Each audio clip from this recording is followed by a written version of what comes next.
Greasy with Adore Her Beauty, back with part 2. Let's jump right into this Hirsutism facial treatment. The very first step is to cleanse. I use the Green Tea Citrus Cleanser by SkinScript, and my primary focus for using this cleanser was for its anti-inflammatory benefits.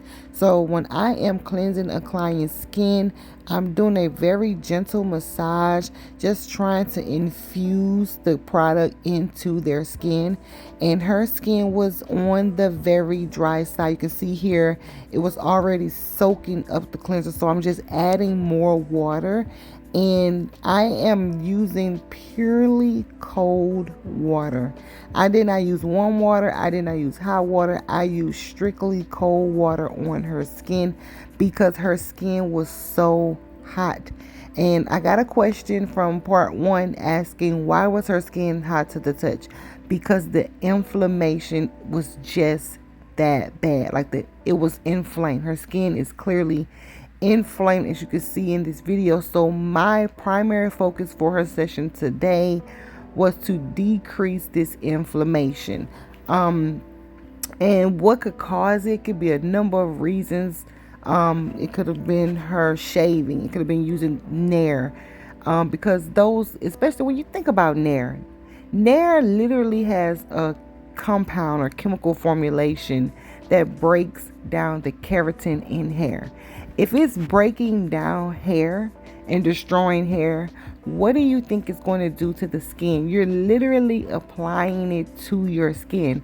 So it could be a combination of the shaving. It could be a combination of using the chemical depilatories that has her skin inflamed. So the next step in the treatment was to do a second cleanse. The first cleanse, again, is just to kind of infuse moisture. It's kind of helping to decrease that inflammation.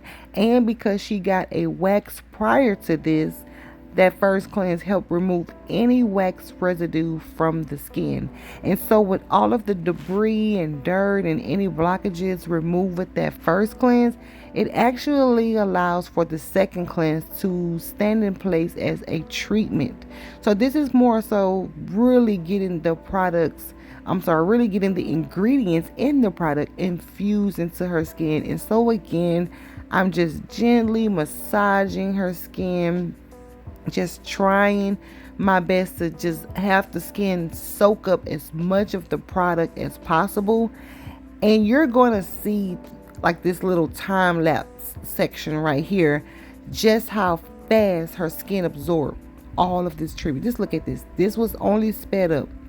Look how her skin soaking up the cleanser. Her skin was extremely dehydrated. Her skin is thirsty. Her skin is craving moisture. And another thing that can make your skin really dry and really thirsty is washing your face with super hot water.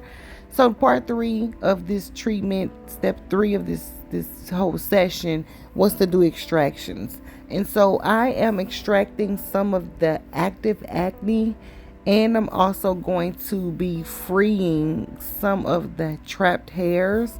So she had a lot of trapped hair still in between the cells of the skin. She had some short hairs that were broken off, so I had to go and make sure that those were manually extracted, and also going to be doing extracting of some of the active acne, just kind of releasing some of the fluids that was trapped in her pores.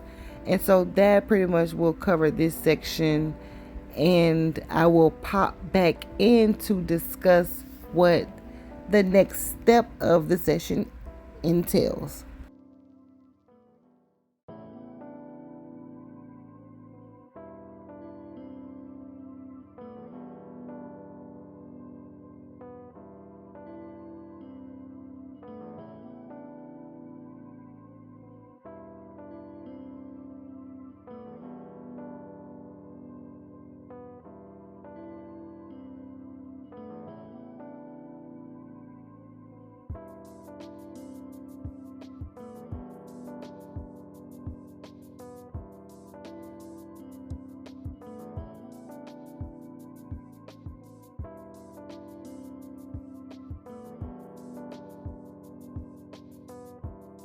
So this close-up is really illustrating just how dry and thirsty her skin is. Like, you can literally just see the dryness, and also you can see the redness in between the pigmentation.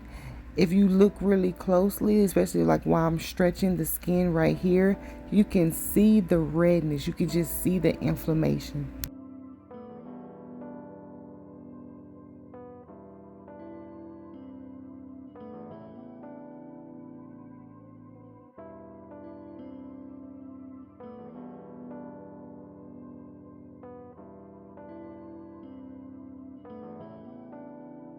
And so the next step in our treatment is the seaweed mask, which helps to normalize the moisture. It helps promote cell regeneration, and it helps to heal irritated skin. And so again, that was my primary focus for this particular session, was to, one, decrease inflammation, and two, rehydrate the skin.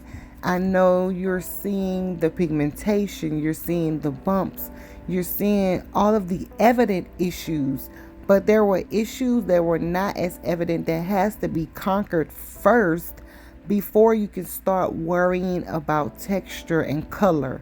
So I'm just, again, just kind of painting on this seaweed mask, and just, again, I'm using water, like I'm polishing water onto her skin as well, just trying to help her skin take in all the moisture that it can, because our skin has that power to absorb.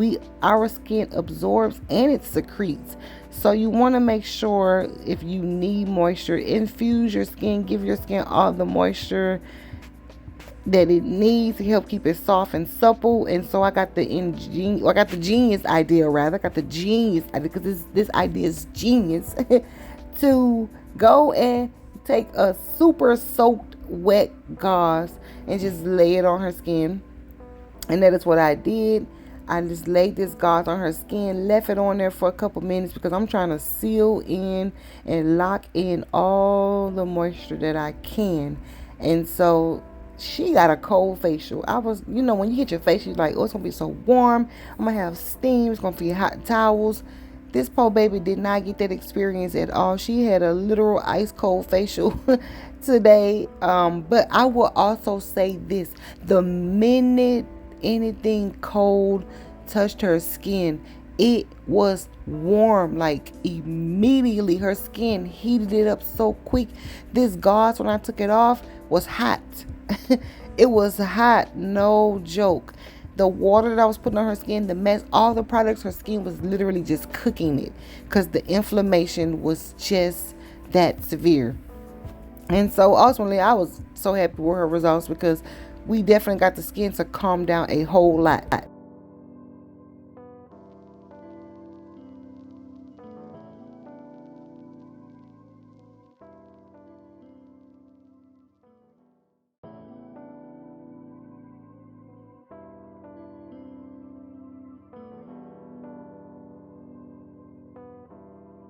And so the next step is using a hydrating serum, which of course is going to help improve hydration. It's going to plump the skin. It's going to help those cell membranes.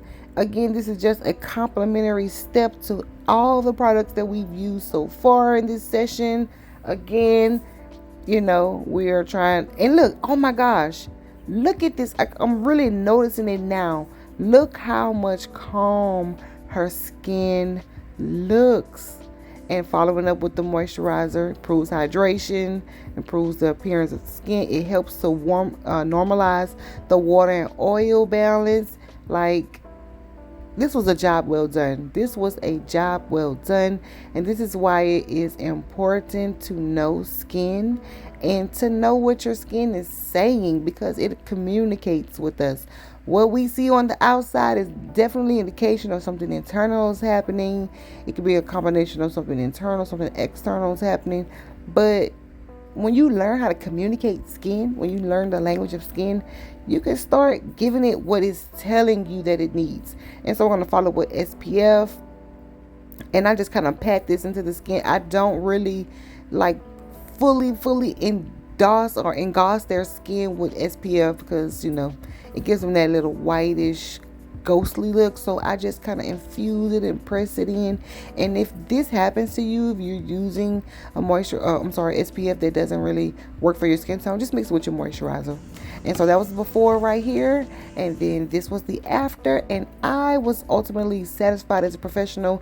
We did what it needed to be done, and she left happy. And so she's going to be coming in for a quick update, and I will update you guys.